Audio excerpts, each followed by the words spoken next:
ಶುಭೋದಯ, ನಮಸ್ಕಾರ, welcome to Yoyo Kannada. Karnataka ಕಾಂಗ್ರೆಸ್ನಲ್ಲಿ ಸಂಭಾವ್ಯ ನಾಯಕತ್ವ ಬದಲಾವಣೆಯ ಚರ್ಚೆಗಳು ಮತ್ತಷ್ಟು ತೀವ್ರಗೊಳ್ಳುತ್ತಾ ಇದ್ರು. ಹೈಕಮಾಂಡ್ ಮೌನ ವಹಿಸಿರುವುದರಿಂದ ರಾಜ್ಯ ರಾಜಕಾರಣದಲ್ಲಿ ಅನಿಶ್ಚಿತತೆ ಹೆಚ್ಚಿದೆ. ಈ ಹೆಚ್ಚುತ್ತಿರುವ ಒತ್ತಡವನ್ನು ನಿಭಾಯಿಸಲು ಮತ್ತು ಮುಖ್ಯಮಂತ್ರಿ ಸಿದ್ದರಾಮಯ್ಯ ಅವರ ಪೂರ್ಣ 5 ವರ್ಷಗಳ ಅಧಿಕಾರ ಅವಧಿಯನ್ನ ಖಚಿತಪಡಿಸಿಕೊಳ್ಳಲು ಸಿಎಂ ನಿಷ್ಠಾವಂತರು ಒಂದು ಹೊಸ ಸೂತ್ರವನ್ನ ಮಂಡಿಸಿದ್ದಾರೆ. ಅದನ್ನೇ ರಾಜಕೀಯ ವಲಯದಲ್ಲಿ 2028ರ ಸೂತ್ರ ಎಂದು ಕರೆಯಲಾಗುತ್ತಿದೆ. ಹಾಗಿದ್ರೆ ಈ 2028ರ ಸೂತ್ರ ಏನು?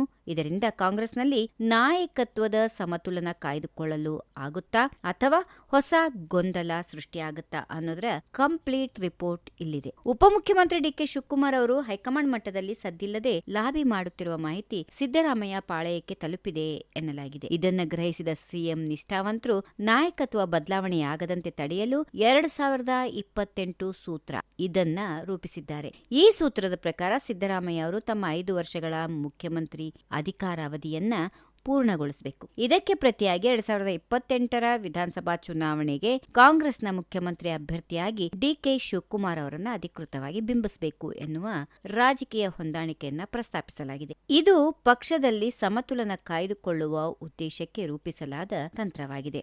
ಆದರೆ ಈ ಸೂತ್ರ ಸಾರ್ವತ್ರಿಕವಾಗಿ ಅಂಗೀಕರಿಸಲ್ಪಟ್ಟಿಲ್ಲ. ಬದಲಾಗಿ ಹೊಸ ಗೊಂದಲಕ್ಕೆ ಕಾರಣವಾಗಿದೆ.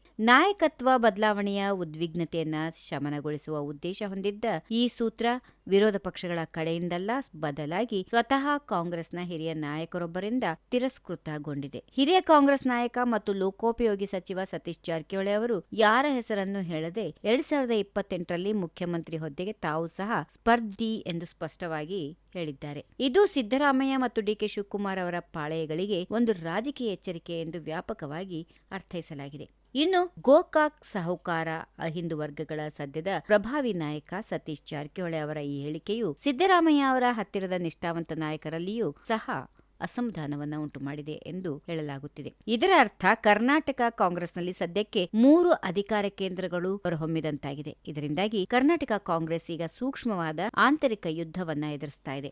2028 ಚುನಾವಣಾ ಸಿದ್ಧತೆಗೆ ಇದು ತೊಂದರೆ ಆಗಲಿದ್ದು, ಮುಂಬರುವ ತಿಂಗಳುಗಳಲ್ಲಿ ಇದು ಇನ್ನಷ್ಟು ತೀವ್ರವಾದ ನಾಯಕತ್ವದ ಜಗಳಕ್ಕೆ ದಾರಿ ಮಾಡಿಕೊಡಬಹುದು ಎನ್ನುವ ವಿಶ್ಲೇಷಣೆಗಳು ಜರುಗುತ್ತಿವೆ. ಸದ್ಯಕ್ಕೆ ಕರ್ನಾಟಕದ ರಾಜಕೀಯ ಕಾರಿಡಾರ್ಗಳಲ್ಲಿ ದಟ್ಟವಾಗಿರುವ ಪ್ರಶ್ನೆ ಒಂದೇ. ಅದು ಯಾವುದು ಅಂದ್ರೆ 2028ರ ಪ್ರಸ್ತಾವನೆಯು ಡಿಕೆ ಶಿವಕುಮಾರ್ ಅವರನ್ನ ಸಮಾಧಾನಪಡಿಸಿ ಇನ್ನೂ 2.5 ವರ್ಷ ಸರ್ಕಾರವನ್ನ ಸ್ಥಿರಗೊಳಿಸುತ್ತದೆಯೇ ಅಥವಾ ಅಧಿಕಾರಕ್ಕಾಗಿ ಸದ್ಯದಲ್ಲಿ ತೀವ್ರ ತ್ರಿಕೋನ ಸ್ಪರ್ಧೆಯನ್ನ ಹುಟ್ಟುಹಾಕುತ್ತದೆಯೇ? ಹೈಕಮಾಂಡ್ನ ಈ ಅಂತಿಮ ನಿರ್ಧಾರದ ನಂತರವಷ್ಟೇ ಈ ಅನಿಶ್ಚಿತತೆ ನಿವಾರಣೆಯಾಗಲಿದೆ ಎನ್ನುವುದನ್ನ ಕಾದು ನೋಡಬೇಕಾಗಿದೆ. If you like this video, ಬೇಗ ಲೈಕ್ ಮಾಡಿ, ಕಾಮೆಂಟ್ ಮಾಡಿ, ಶೇರ್ ಮಾಡಿ ಹಾಗೂ ಯೋಯೋ ಟಿವಿ ಕನ್ನಡವನ್ನು ಸಬ್ಸ್ಕ್ರೈಬ್ ಮಾಡಿ.